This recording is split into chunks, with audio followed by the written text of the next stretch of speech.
bom dia, tudo bem com vocês? Vamos hoje para mais uma aula de história e nós vamos dar continuidade ao capítulo, tá bom? Esses dias nós estamos falando sobre os direitos humanos, os direitos das pessoas, e aí nós começamos a falar sobre a Declaração do Direito do Homem e do Cidadão, se recordam? Depois nós falamos sobre os direitos humanos e em seguida sobre os direitos das crianças. Hoje nós vamos falar um pouquinho sobre a cidadania, a diversidade cultural e o respeito às diferenças. Então, prestem atenção. Para isso, eu preciso que vocês pensem um pouquinho. Vocês já ouviram falar nas palavras diversidade e pluralidade? Sabe qual é a diferença entre elas? Aqui eu tenho o significado das duas palavras, tá? Diversidade é qualidade daquilo que é diverso, diferente, variado, um conjunto variado, multiplicidade, diversidade, coisas diversas, múltiplas, muitas coisas. Pluralidade, fato de existir em grande quantidade, de não ser o único. Multiplicidade, diversidade, pluralidade, uma grande quantidade da mesma coisa. As palavras diversidade e pluralidade, elas podem ser consideradas sinônimos, porque elas têm significados muito parecidos. Essas duas palavras se referem a coisas diferentes, algo vasto, né, com muita quantidade. No mundo, nós convivemos com pessoas diversas. Pessoas, ao mesmo tempo que elas são diferentes, elas também são semelhantes. Elas têm direito a serem tratadas com os mesmos direitos e o mesmo respeito. Pensando em toda essa diversidade e nessa pluralidade, a Organização das Nações Unidas, que é a ONU, criou em 2006 um decreto, né, uma convenção de direitos para as pessoas com deficiência. O objetivo dessa convenção era o de proteger e garantir o total e igual acesso a todos os direitos humanos, liberdades para as pessoas com deficiências e assim promover o respeito à igualdade. Então, o que eles pensam? Que pessoas que possuem algum tipo de deficiência, elas têm o mesmo direito, e isso é com razão, que as pessoas que não possuem deficiência nenhuma. Uma sociedade, o governo, então precisaram começar a repensar formas de incluir essas pessoas serem inclusas aonde?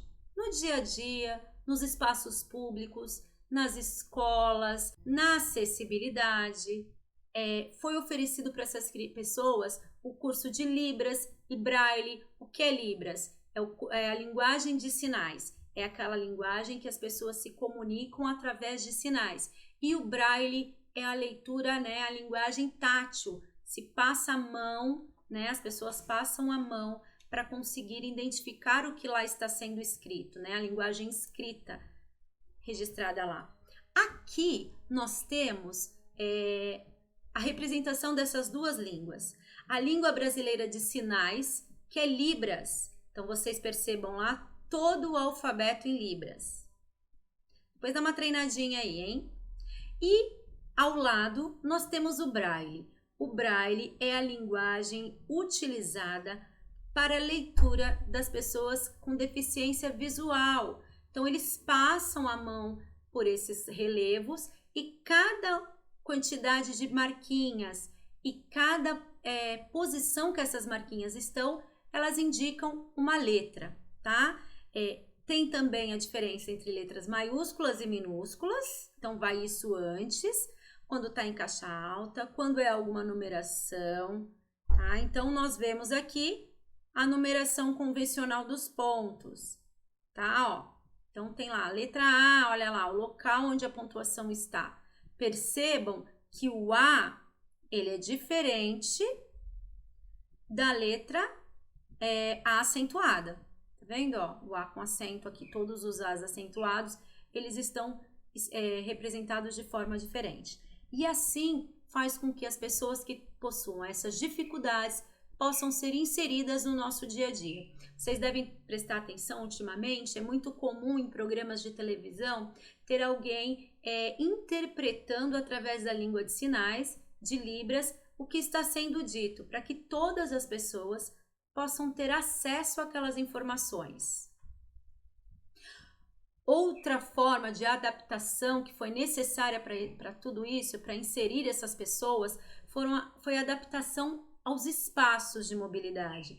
Então foram inseridas rampas de acesso, faixas com sinalizações, elevadores. Então, tudo isso é o que possibilita que pessoas tenham os mesmos direitos, né? Pessoas com deficiências, pessoas com atenção especial, elas tenham os mesmos direitos que as pessoas que não tenham nenhuma necessidade diferenciada. Espaços que ofereçam essa igualdade entre todos, que ofereçam um acesso a todos, independente da sua condição física, né? Se ela ter alguma necessidade específica ou não, são chamados de espaços que garantem acessibilidade, ou seja, qualquer pessoa, independente da sua necessidade, tem acesso a esse ambiente.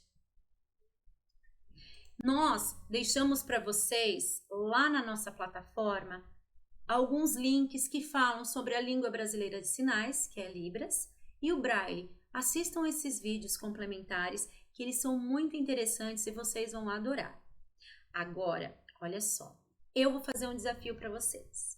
Vamos descobrir quem vai identificar isso que eu vou falar para vocês, hein? Presta atenção.